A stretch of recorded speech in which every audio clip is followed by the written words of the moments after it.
मृत्यु के बाद दुष्ट आत्माओं से उनकी यादें छीन ली जाएंगी और उन्हें नश्वर दुनिया में अपने पापों का प्रायश्चित करने के लिए एक रीपर बनना होगा। उनका कर्तव्य है कि वे आत्माओं को न्याय प्राप्त करने के लिए नर्क में लेकर जाएं।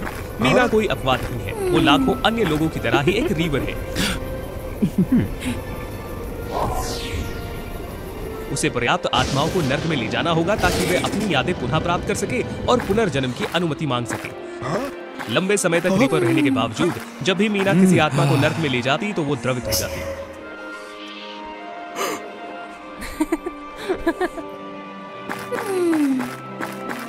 ऐसी आत्माएं हैं जो अपनी मृत्यु को स्वीकार कर लेती हैं, लेकिन कई अन्य लोग जीवन से चिपके रहने की कोशिश करते हैं।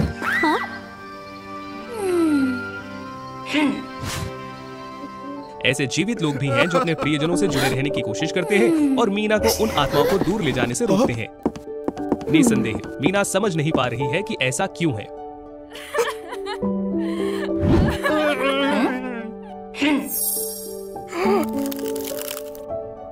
वे इतने जिद्दी क्यों है? वे बेहतर जीवन में पुनर्जन्म ले सकते हैं। हालांकि वे लोग मीना के लिए अपना कर्तव्य पूरा करने की प्रेरणा है। वो जीने के लिए, जीवन का आनंद लेने के लिए और ये पता लगाने के लिए पुनर्जन्म लेना चाहती है कि क्या इतना कीमती है कि हर कोई उसे पकड़ने की कोशिश करता है। एक बार मीना को अकेली माँ एनी से एक बेटा लेने के लिए आना पड़ा। क्या तुमने वो क्या पहना है? वो चेहरा, तुम रीपर हो? नहीं नहीं, ये नहीं हो सकता। ये बहुत जल्द है, मत करो प्लीज। यही समय है एनी। नहीं। मीना को पहले कभी इस तरह की आत्मा का नेतृत्व करने में कठिनाई नहीं हुई। तुम्हें बच्चे को जाने देना होगा एनी।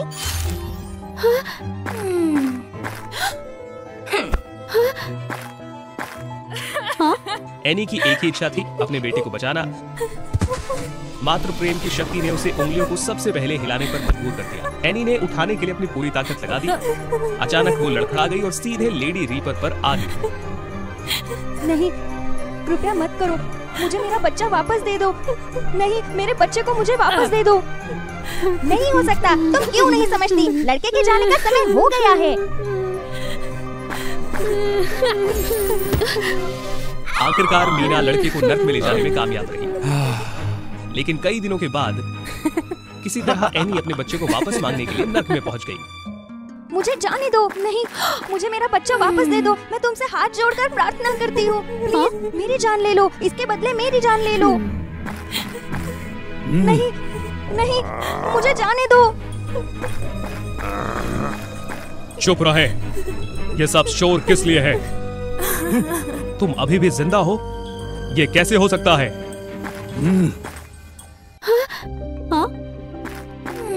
ये पता चला क्योंकि वो अपने बेटे से बहुत प्यार करती थी। एनी ने नर्क में जाने का रास्ता ढूंढ लिया। उसने नर्क के राजा से अपने बच्चे को वापस लौटाने की प्रार्थना की, यहाँ तक कि वो अपने बच्चे के बदले में अपनी जान देने को भी तैयार हो गई। केवल कुछ ही जीवित प्राणी अपने आप नर्क तक जाने का रास्ता खोज सकते हैं। एनी की उग्र भावना ने एक शक्तिशाली देवता को भी छू लिया। एनी का बेटा अभी भी बहुत छोटा और मासूम था और नर्क का राजा एनी के मात्र प्रेम से प्रभावित हुआ। हर कोई यहाँ तक नहीं पहुँच सकता। मैं तुम्हें एक मौका देता हूँ। आपका बेटा बहुत देर से यही है। वो सामान्य रास्ते से वापस नहीं लौट सकता। लेकिन फेनिक्स देवी आपकी मदद कर सकती है। आपको फेनिक्स किंगडम जाना चाहिए, चुनौतियों पर काबू पाना चाहिए और उनसे सीधा अनुरोध करना चाहिए। क्या आप ये कर सकती हैं? मैं कुछ भी करूंगी। मैं बस इतना चाहती हूँ कि मेरा बेटा जीवित रहे। नर्क का राजा एनी के दृढ़ संकल्प से प्रसन्न था। एनी के परिवार के लिए जिम्मेदार रीपर मीना के रूप में उसे एनी के साथ फेनिक्स साम्राज्य में जाना पड़ा।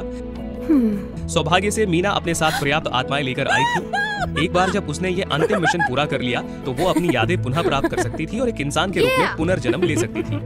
हालांकि आपको चुनौतियों में हस्तक्षेप करने की अनुमति नहीं है। फीनिक्स देवी उनका मूल्यांकन करने के लिए उनका उपयोग करेंगी। जाने से पहले एनी ने अपने बेटे को देखने का अनुरोध किया।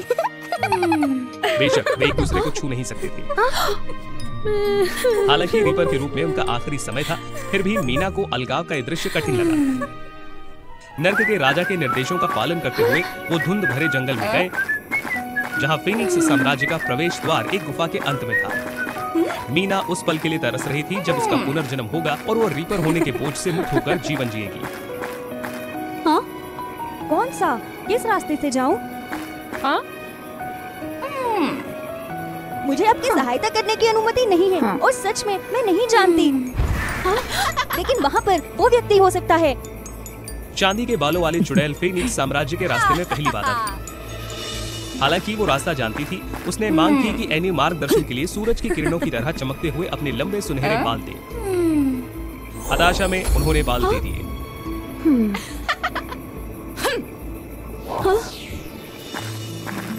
अंत में बालों की कोई कीमत नहीं है। इसके तुरंत बाद मीना और एनी को अपनी दूसरी चुनौती का सामना करना पड़ा। उनके पीछे से एक आवाज आई। बूढ़ी चुड़ैल उन्हें आगे नदी पार करने में मदद कर सकती थी, लेकिन निश्चित रूप से वो बदले में एनी से कुछ चाहती थी, और वो कुछ थी उसकी जवानी। एनी ने संकोच नहीं किया और तुरंत सहमत हो गई। बहुत अधिक स्पष्टीकरण के बिना हम सभी जानते हैं कि एनी, जो एक समय खूबसूरत महिला थी, एक मुरझाई हुई बूढ़ी औरत में बदल गई।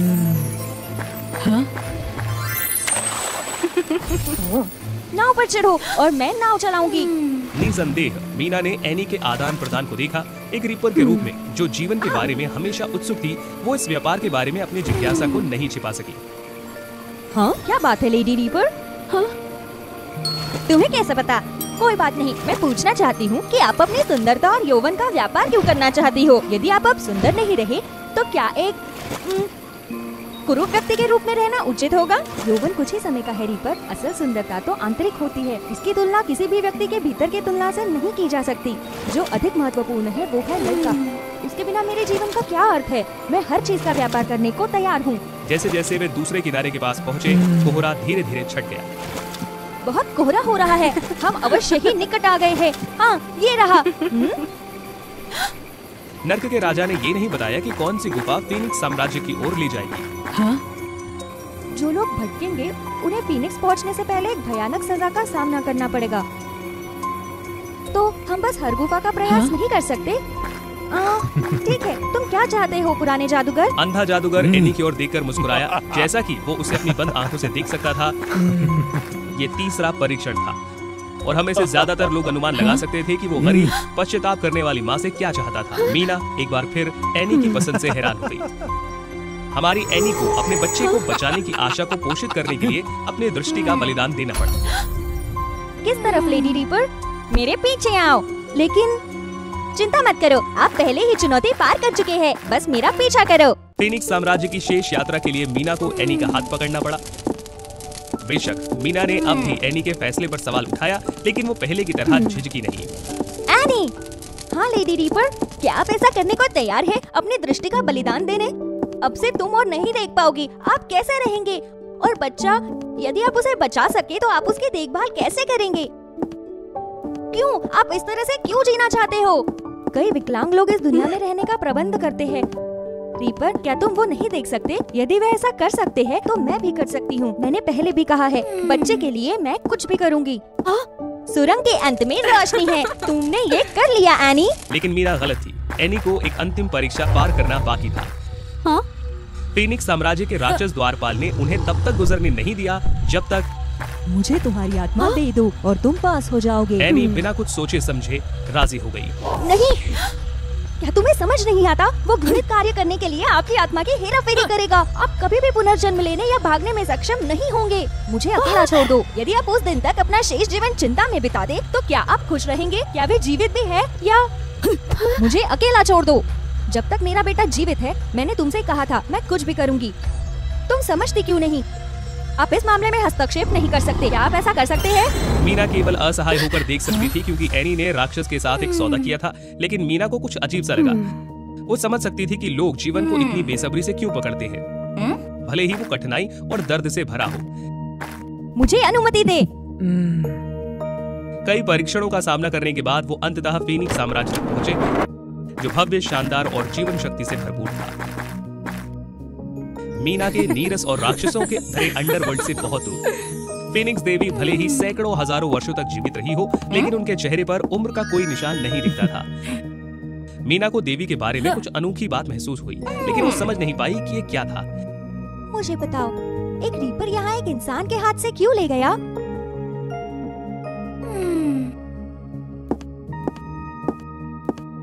जैसे ही एनी ने फिनिक्स की देवी से बात की, मीना सोच में खो गई। अपने मिशन को पूरा करने और पुनर्जन्म लेने का सपना देख रही थी। नहीं। उसके रोने से मीना को वास्तविकता ने झकझोर कर रख दिया। ऐसा हुआ कि फिनिक्स देवी ने एनी के बेटे को पुनर्जीवित करने से इनकार कर दिया, भले ही उसने इस स्थान तक पहुंचने के लिए लगभग सब कुछ बलिदान कर दिया हो। लेकिन क्यों देवी, आप एनी का अनुरोध स्वीकार क्यों नहीं कर सकते? नहीं मतलब नहीं, फीनिक्स केवल जीवित लोगों को ही ठीक कर सकता है। हम उन लोगों के लिए क्या कर सकते हैं जो पहले से ही मर चुके हैं? लेकिन नर्क के राजा ने कहा कि ये संभव है। इसके अलावा एनी ने सभी चुनौतियों पर विजय प्राप्त की और अपना सब कुछ बलिदान कर दिया। आप उसे कैसे नहीं देख सकते?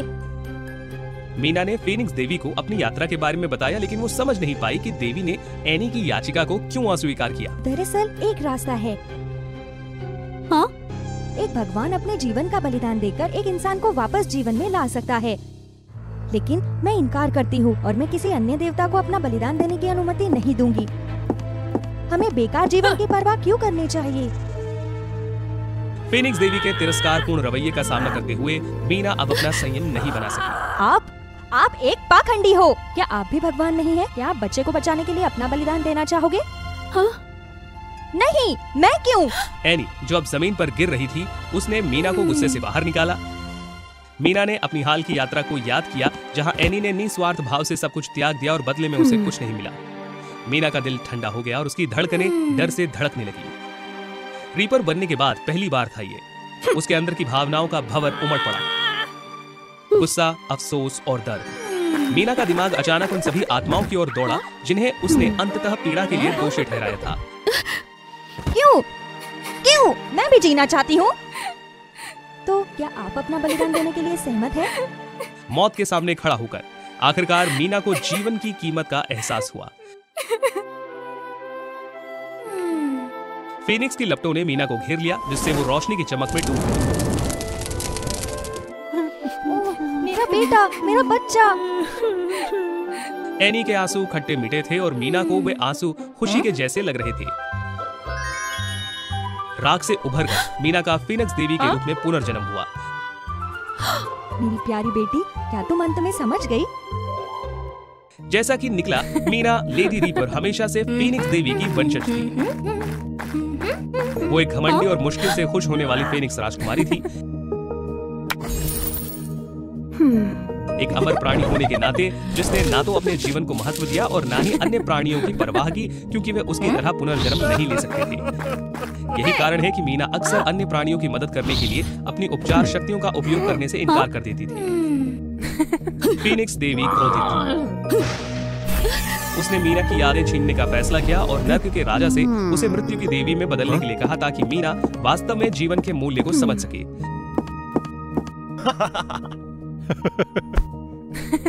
एनी ने चुनौती पूरी कर ली।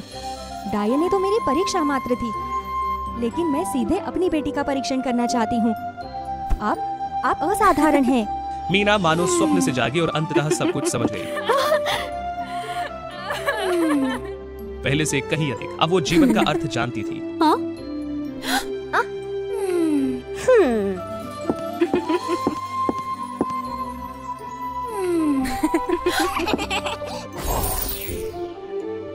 वर्षों बाद भी लोग अभी भी महान फीनिक्स देवी, दुनिया के सभी प्राणियों की रक्षक की कहानियां सुनाते थे।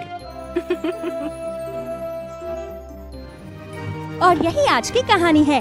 आपके समर्थन के लिए धन्यवाद। कृपया एक कमेंट छोड़ दें और अभी भी अधिक अद्भुत कहानियों का अनुसरण करने के लिए वो फेरी टेल्स चैनल को सब्सक्राइब करें। क्या आप मानते हैं कि इस दुनिया में एक ऐसा बाथटब है जो आपकी पहचान बदलने में आपकी मदद करेगा? गरीब से अमीर तक, आम से राजकुमारी तक, अप्रतिभाशाली से अत्यंत प्रतिभाशाली तक। लिली भाग्यशाली थी कि उसके पास ये बाथटब था, लेकिन उससे पहले लिली, क्या आपने अभी तक सफाई पूरी नहीं की? वो एक साधारण लड़की थी, एक आम लड़की। लिली कस्बे के गरीब परिवार की दूसरी बेटी थी। फिर से पढ़ाई? काश आप सुजैन की तरह होशियार होते, जो बहुत पढ़ती है। अब और कोई फालतू काम नहीं, बस इन अनाजों को छांट लो।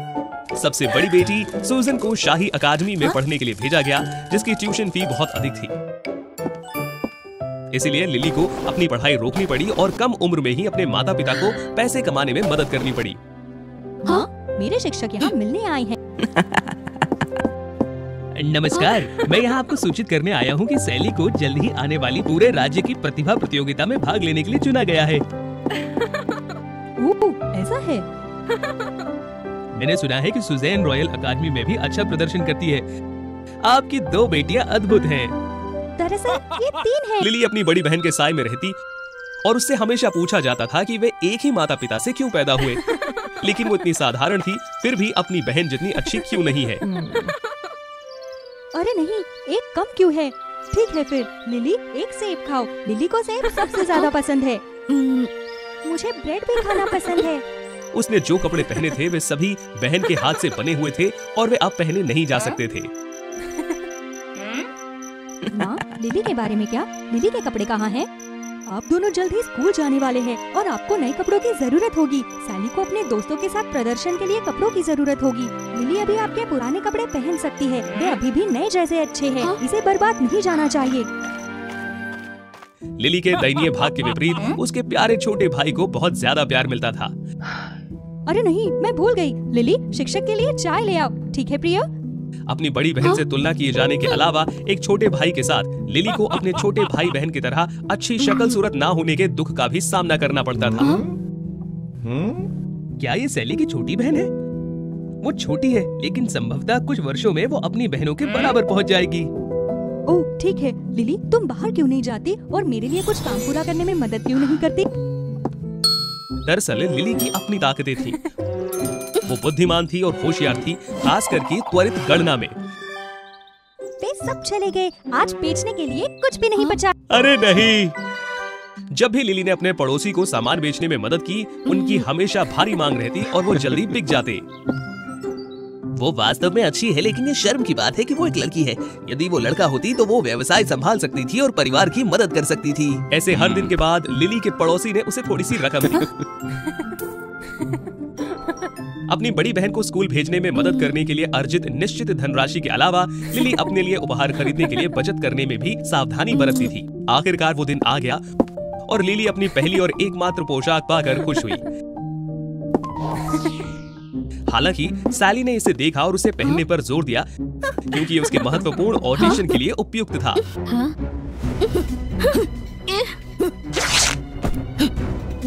क्या आप दोनों इसे रोक सकते हैं? लिली, पहले अपनी बहनों को इसे पहनने दो। आखिर तुम बड़ी बहन हो। ये सिर्फ एक पोशाक है। तुम नहीं समझती माँ, ये सिर्फ एक पोशाक नहीं है। वो दुखी महसूस कर रही थी, लेकिन जब उसने देखा कि एक बूढ़ी औरत अपना सारा सामान कीचड़ और गंदी सड़क पर गिरा रही है, तो लिली जल्दी से उसकी मदद करने के लिए दौड़ने में संकोच नहीं करती थी। युवती की पूरी गंदी हालत देखकर बुढ़िया ने उसे नहाने के लिए अपने घर में बुलाने की जिद की और लिली के लिए कपड़ों का एक नया सेट तैयार करने का वादा किया। लिली की अनिच्छा के बावजूद उसकी गर्मजोशी और उत्सुकता के कारण उसे बूढ़ी औरत के पीछे चलना पड़ा। हालांकि जब उन्होंने बाथरूम का दरवाजा खोला तो लिली को अपनी आंखों पर विश्वास नहीं हुआ। घर के बाहरी हिस्से के जर्जर स्वरूप के विपरीत बाथरूम खूबसूरती से सजाया गया था और एक परी कथा जंगल की तरह रहस्यमय था। गर्म पानी से लिली को बहुत अधिक आराम महसूस हुआ और वो अपनी पिछली परेशानियों के बारे में सोचने लगी। काश मैं कोई और बन पाती, कोई भी, जब तक मेरे साथ बेहतर व्यवहार किया जाता है। मैं आपकी इच्छा पूरी कर सकती हूँ। लेकिन याद रखिए, आपको कभी भी सच्चाई के बारे में किसी को पता नहीं चलना चाहिए, अन्यथा जादू पूरी तरह से गायब हो जाएगा। कौन है? क्या हो रहा है? डरो, अब और बाहर कदम मत रखो और आप मेरे उपहार देखेंगे। लिली झिझकी, लेकिन अंत में सफल हो गई और जादुई जादू काम कर गया, जिससे वो एक चमकदार राजकुमारी में बदल गई। राजकुमारी, क्या आप तैयार हैं? जैसे ही लिली बाहर निकली तो कमरे की आश्चर्यजनक सुंदरता और भव्यता देखकर दंग रह गई। नौकर लिली की सेवा करने के लिए एक भीड़ भरी कतार में खड़े होकर इंतजार कर रहे थे। पोशाकें, आभूषण और श्रृंगार इतने ज्यादा कि उनकी गिनती नहीं की जा सकती थी। जैसा कि स्नानागार देवी ने कहा था, लिली की स्थिति बदल गई और वो एक शाही राजकुमारी बन गई। लिली को ऐसी विलासिता में रहना अच्छा लगता था और उसने सोचा कि वो अपने पिछले जीवन में कभी वापस नहीं लौटेगी। वो बहुत खुश थी। हालांकि जब लिली ने बाहर जाना चाहा तो उसे रोक दिया गया। एक राजकुमारी के रूप में वो जो चाहती थी नहीं कर सकती थी। यहाँ तक कि एक सामान्य व्यक्ति या राजकुमारी लिली के रूप में भी उसकी तुलना उसके भाई बहनों से ही की जाती थी। कृपया तैयार हो जाइए, आज वेटलैंड के राजकुमार और आपके सगाई की पार्टी है। क्या मुझे सगाई करनी है? मैं उनसे पहले कभी नहीं मिली। क्या होगा अगर वो बूढ़े, गंजे और बदसूरत आदमी? बिल्कुल नहीं, बस थोड़े बूढ़े हैं। नहीं, कभी नहीं, मुझे जाना है। मैं अब राजकुमारी नहीं बनूंगी।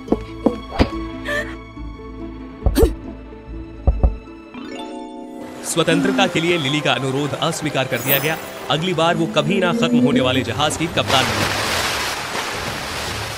लिली के पास सब कुछ तय करने की शक्ति थी, जिससे दूसरों को उसकी बात मानने के लिए मजबूर होना पड़ता था। अपनी प्राकृतिक बुद्धि से लिली को कई विशाल खजाने मिले। हालांकि महान शक्ति के साथ बड़ी जिम्मेदारियां आती हैं, दबाव और यहाँ तक कि मंडराता हुआ खतरा भी आया। खजाने के लिए लड़ते समय उसकी लगभग हत्या हो गई और उसे एहसास हुआ कि ये कोई साधारण जहाज नहीं बल्कि एक समुद्री डाकू जहाज था। तो अंत में लिली एक बार फिर भाग गई। तीसरे अवसर पर बाथटब ने लिली को एक प्रसिद्ध नर्तकी की पहचान दिलाकर उसके जैसे ही एक प्रमुख व्यक्ति बनने का सपना पूरा किया। लिली की पिछली नाराजगी वापस लौट आई और उसे अपनी बहन को हराने और ये साबित करने का एक छोटा निर्णय लिया कि वो किसी से कम नहीं है। लिली ने उस प्रतियोगिता में भाग लिया जिसमें उसकी बहन शामिल हुई और जैसा कि भविष्यवाणी की गई थी, उसने सभी चुनौतियों में सैली को पीछे छोड़ दिया। उसने सोचा कि वो खुश होगी, लेकिन अपनी बहन को परिवार का समर्थन और मदद देकर लिली की सारी खुशियां गायब हो गई। लिली को एहसास हुआ कि उसे अपने परिवार से मान्यता और प्यार की जरूरत है। वो अपनी बहन को हराना और जीतना नहीं चाहती, लेकिन जैसे ही लिली ने देखा कि उसकी बहन के साथ दूसरे प्रतियोगी ने छेड़छाड़ की है तो उसका गुस्सा भड़क गया। अब और अभिमान मत करो। मैंने सोचा था कि तुम सैली से इतनी नफरत करती हो। एक गरीब परिवार की उस गरीब लड़की की पुरस्कार जीतने की संभावना है। मैं उससे नफरत करती हूँ या नहीं ये आपकी चिंता नहीं है। सैली को कभी मत छूना, बहुत देर हो चुकी है। ये सिर्फ एक बैकअप योजना थी। हालांकि सैली ने मंच पर कदम रखा और दोषपूर्ण प्रॉप्स के साथ वो घायल हो गई और उसे आपातकालीन उपचार की आवश्यकता थी। सैली को बड़ी मात्रा में रक्त की आवश्यकता थी और यद्यपि परिवार के सभी लोगों ने स्वेच्छा से दान करने की पेशकश की, लेकिन ये काफी नहीं था। हाँ? मेरा और ले लो, मुझे इसकी कोई परवाह नहीं। कृपया सैली को बचा लीजिए। बिल्कुल नहीं, सभी पहले ही काफी दान कर चुके हैं। अगर हम ज्यादा मिलाएंगे तो ये उसके शरीर के लिए हानिकारक होगा। लिली को बाथटब परी के शब्द याद आए कि अगर उसने अपनी पहचान बताई तो सारा जादू गायब हो जाएगा और उसे लिली राम की गरीब लड़की बनकर लौटना पड़ेगा। हालांकि परिवार से अधिक महत्वपूर्ण कुछ भी नहीं था, इसीलिए लिली ने परिणामों के विचारों को एक तरफ धकेल दिया और ये कहते हुए आगे बढ़ गई कि ये उनका परिवार है और वो सैली को बचाएगी। जब लिली उठी तो सब कुछ सामान्य हो चुका था क्योंकि उसने अपनी पहचान बता दी थी। जब आप उस दिन घर से भागे और लापता हो गए तो कहाँ गए? आपकी भावनाओं को न समझ पाने के लिए हमें खेद है। हम किसी का पक्ष नहीं लेते, आप सभी हमारे बच्चे हैं। ऐसा इसलिए है क्योंकि आप सबसे मजबूत और मेरे जैसे हैं, इसलिए मुझे आप पर बहुत भरोसा था और अनजाने में मैंने आपकी नरम और कमजोर बहनों पर जितना ध्यान नहीं दिया। हाँ? लिली, मुझे क्षमा करे। मैंने आपके लिए नई पोशाक खरीदने के लिए इस प्रतियोगिता में जीतने की कोशिश की, लेकिन मैं हार गई। लिली ने अपने माता पिता की माफी को स्वीकार कर लिया।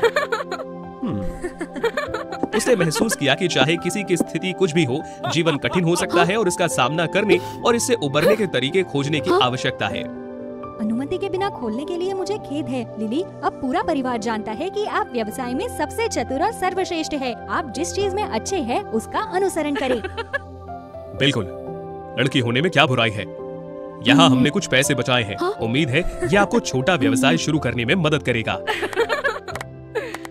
कुछ ही समय के बाद लिली की छोटी सी दुकान पर हमेशा ग्राहकों की भीड़ लगी रहती थी। वो अब एक गरीब परिवार नहीं बल्कि उनके पास अधिक भोजन और कपड़े थे। सुजैन और सैली दोनों अपने चुने हुए क्षेत्रों में सफल और प्रसिद्ध हो गईं।